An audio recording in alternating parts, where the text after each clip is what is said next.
what's happening. I'm back at y'all.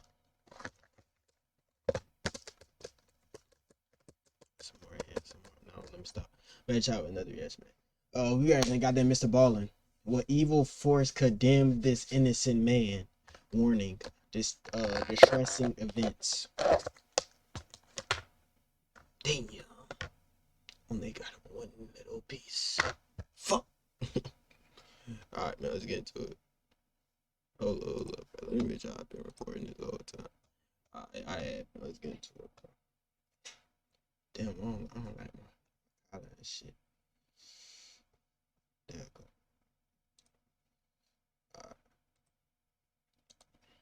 Many times with lots of variations over the past 100 years or so. But the version of the story that I'm going to tell you is actually the original version that was published in 1907 in the Chicago Tribune newspaper. Now, since its publication, lots of people have taken this original story and kind of embellished details and made it more spooky.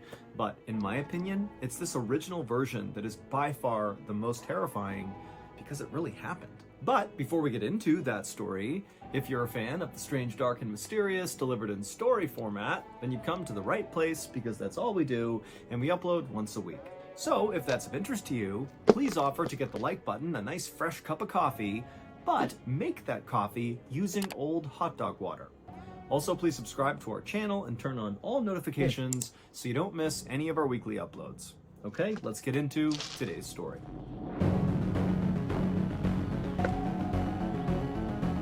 Give me some bread, bro. Nigga hungry.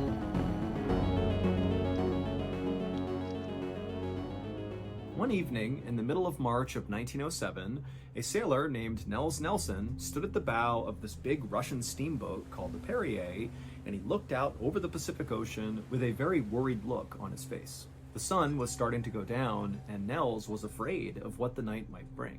About a month earlier, the Perrier, the boat that Nels was on, had left Hong Kong and begun its long journey to California, where Nels and the rest of the crew would offload all their hemp and machinery.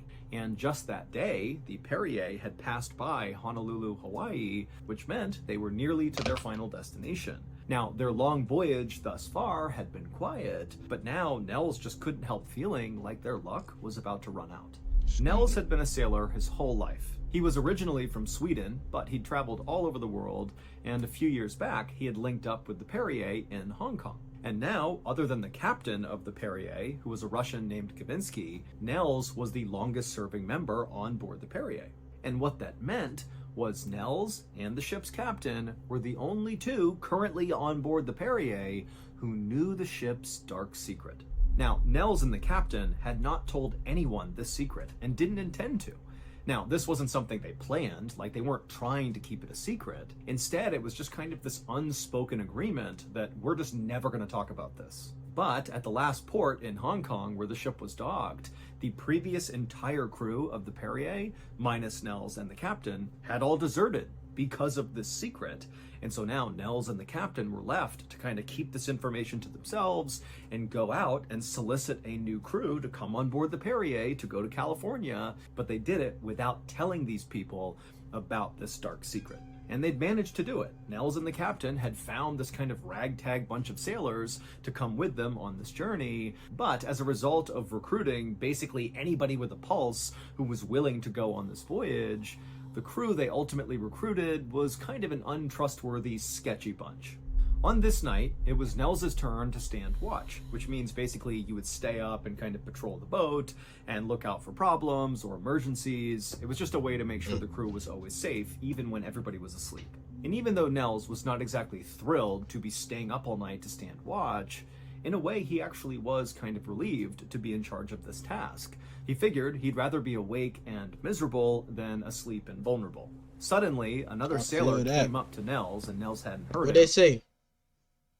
If you let a lion creep up on you in the nighttime, you liable to get your balls cut off. And the sailor slapped him on the back and said, "Hey, how you enjoying your sunset cruise tonight?" Nels turned around and saw it was another crew member just kind of pulling his leg. And so Nels attempted to put on a smile and kind of go along with the joke and make it kind of lighthearted. But he was really struggling because he was looking off to the horizon and he could see the sun had nearly set. For the next couple of hours, Nels and this other sailor would stand by this railing in the cold night air, and they would just talk about, what they're going to do when they get to California, and, what they plan to do with their lives generally, and just kind of small talk, normal stuff. And, for a little while, Nels did forget about all this extreme anxiety he was having about nighttime. But at some point, as Nels and this other sailor were just chatting away, there was this warm breeze that kind of came across the deck of the ship. Now, remember, it had been very cold all night, and so this warm air really stood out. And the second Nels felt that warm air, he knew his worst fears were about to be realized.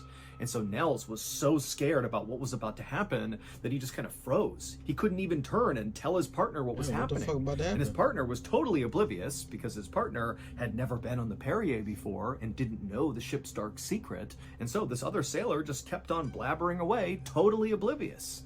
But then, as Nels is frozen to the spot with fear, from down below in the ship, where the crew was all sleeping, they heard this loud, guttural scream, like one of the crew members was being tortured or something. And right away, the guy next to Nels, the other sailor who had been with him, he stopped talking, because now he knows there's a problem. He doesn't know what it is, but obviously something's wrong. Now, Nels was still frozen with fear because he knows what's happening. He knows what's gonna happen. And so he was just standing there, and the other sailor is like, Nels, what's going on? We gotta go down there. But it wasn't until more screams began coming out of the berthing area down below that Nels kind of snapped out of it, and he was like, all right, come on, we gotta go. And the two of them, they went bombing down the steps down into the berthing area, and they went into the first compartment where these screams were coming from. And when Nels and his partner walked into this room, they looked and they saw two of their crew members were sitting on one of the bunks, just completely rigid, as if they were totally stiff. And the two of them were just screaming as loud as they possibly. Nah, fuck screaming. Damn, you in the middle of the ocean though. So like, it's not a lot of things you could do. All right, if I'm in this situation, all right, hold up. First of all, if I'm the other nigga that don't even know nothing about whatever the fuck is going on, and a nigga screaming downstairs, and we run down there, like, oh my God, what the fuck happened to this nigga? On a boat in the middle of the ocean. Shit, you might as well just catch a losses. Hey, you know what I'm saying? That, yeah. Oh, if I'm Nails and I know what the fuck going on, I don't know why the fuck he got on the damn boat. Hell no. In perfect unison, but it was like they weren't there. It's like their eyes were staring off into the distance and they couldn't control their bodies. Now, Nels knew what was going on here, but the partner didn't. And so the partner's looking at Nels like, what's going on here? And Nels just turned to him and said, look, I think we can quarantine them. Help me move them. And so this partner has no idea what Nels is doing. He doesn't understand what's going on. But he kind of jumped into action with Nels, and Nels and this guy, they grabbed these screaming crew members who were totally stiff, and they remained stiff as Nels and the other sailor dragged them out of the room, down the hall, and they put them in what's called the hold, which is kind of like a jail cell on board a ship. It's where sailors who misbehave get sent to. And so it's a place you can put things and lock the door, and they don't come out again. Nels' thinking was, if we can take these affected crew members and quarantine them in the hold, maybe, just maybe, this won't spread to the rest of the crew.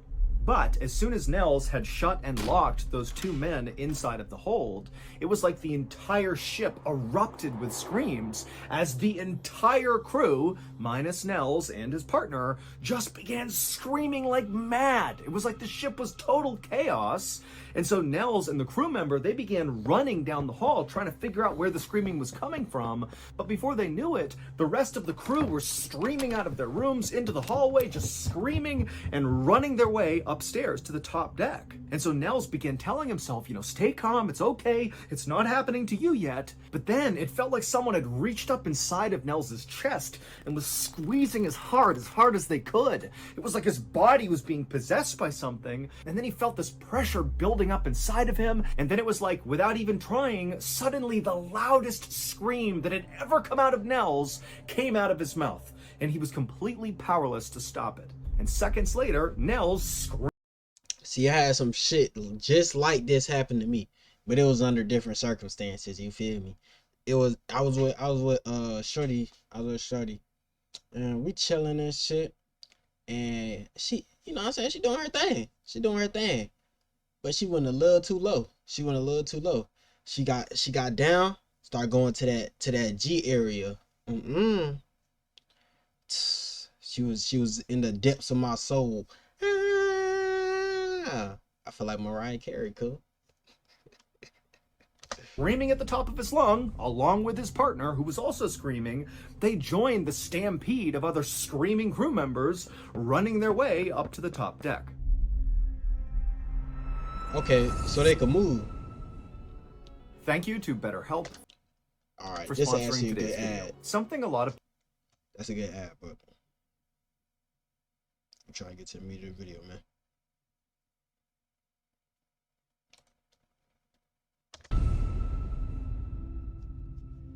Damn. And when Nels and his partner reached the top deck, as they were screaming and screaming and screaming, Nels So both looked of them were around screaming. and he took stock of what he was seeing. Again, he's literally screaming this entire time and can't stop it. And he's seeing that's what everybody else was dealing with. There were sailors who were clawing at their faces, almost like they were trying to stop themselves from screaming, but that wasn't doing anything. Others were holding their throats, attempting to stop the screaming. Some others were running into walls and grabbing and fighting with each other. I mean, it was absolutely chaos. And so Nels, he's kind of taking stock of this whole situation, still screaming, and then he notices one sailor in particular, and Nels knew exactly what was going to happen.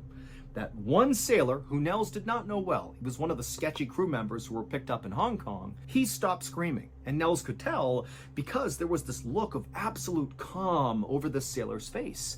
And he was down on all fours, almost like an animal, right out in the middle of the top deck. And Nels, as he continued to scream, watched as this young, now very quiet sailor started to move across the deck like an animal. And as he did, he got faster and faster, like he was galloping on all fours, and he was headed straight for the railing of the ship. Now, Nels, in his conscious mind, he knew what was going to happen next, and he wanted to stop it, but just like he couldn't stop his own screaming, he was powerless to stop what was about to happen to this young man. And sure enough, Nels watched in horror as this galloping young sailor went full speed to the railing and then just leapt clear over it and splashed into the water below. And the second he hit the water, it was like everybody on the ship broke out of their trance. The screaming stopped, and it was eerily quiet. And one by one, each of the crew who had kind of broken out of their trance now began looking around, having no idea how they just wound up on the deck and what was even going on. And they looked at each other to try to figure out, like, do you know what just happened? But nobody knew. And then this very tense silence was broken when one of the crew members who had seen that young man gallop and leap over the side, this crew member, he yelled, "Hey, man overboard, someone jumped over." And it was like that was the thing that everybody was going to focus on. We're going to forget about this absolute craziness that just happened, and we're going to try to rescue this guy. But despite lowering down rowboats and paddling around for nearly an hour and yelling out for this guy and turning their ship around over and over again, they never found him. He never made a single noise, nothing. He just vanished into the night. And that was it. And so after about an hour of searching, the search was called off, and this sailor who had leapt over the edge was declared dead. And once he was declared dead, and the rest of the crew were all back on board the Perrier, standing on the top deck, looking around like, what just happened? Nels and the captain looked at each other and nodded, because they knew they would have to tell the crew what just happened. They would have to share this ship's dark secret. And so Nels and the captain told the crew the big secret, and the crew was obviously horrified, but considering they had just been through the entire experience, they weren't exactly surprised. They just hoped that, this night was the only night this craziness would happen. But the following night, the same thing happened. Everybody screamed, went crazy, ran up to the deck, somebody leapt overboard. The next night, same thing happened as well. The next night, so 4 nights in a row of this, the captain just could not take it anymore, and when he heard that first scream echo through the ship, the captain grabbed a pistol, put it to his head, and fired. In early April, the Perrier finally reached San Francisco, California, where the crew was supposed to offload their hemp and machinery. By this point, one of the sailors, whose name was Padaman, had assumed command of the ship, but by this point, the crew were very close to mutiny. They did not want to be on the ship anymore. They didn't care who was in charge. And in fact, once the Perrier got even just within sight of land, there were 9 sailors still on board the Perrier who stole one of the rowboats, lowered it down to the water, and just paddled to land to get away from the Perrier as fast as they could. They didn't even ask to be paid. They just wanted to get away.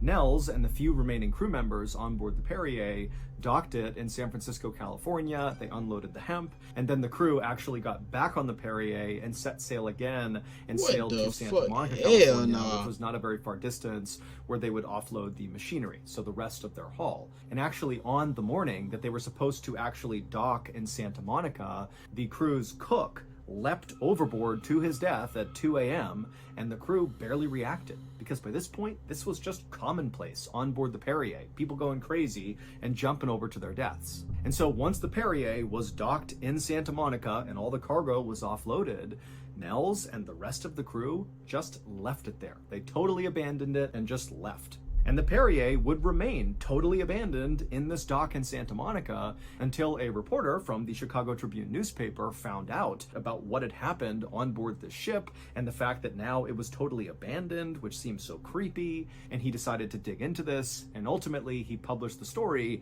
that I'm telling you right now. Here is the Perrier's dark secret that both Nels and Captain Gavinsky knew all too well.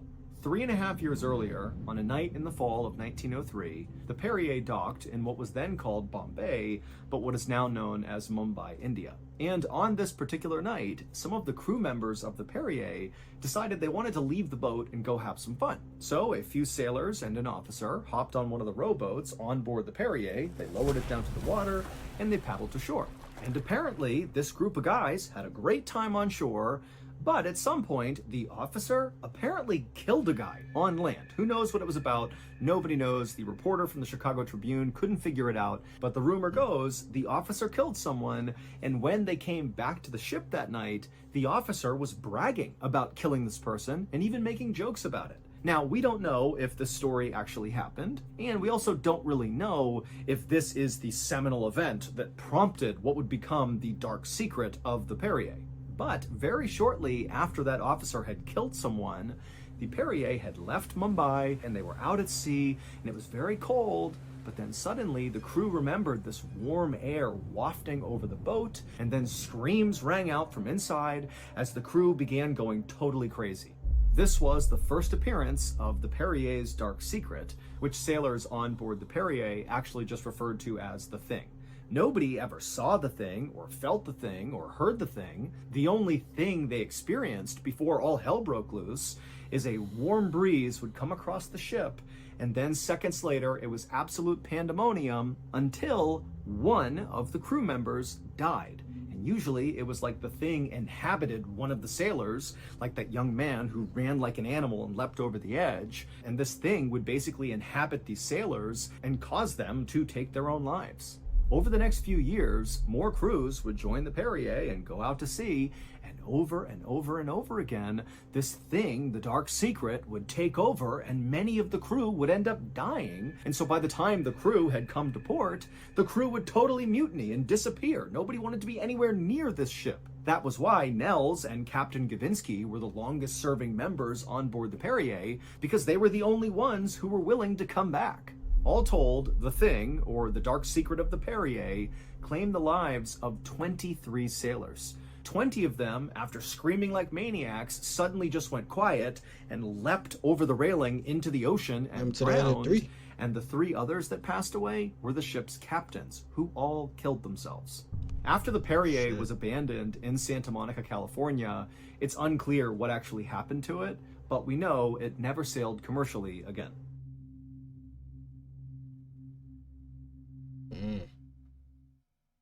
One night in a cemetery in Alabama. Damn. Let me check out the comments. Dang, bro, I need to start commenting, bro. It be liking like most of these people like comments and shit. That's crazy, bro. I'm gonna get you on this.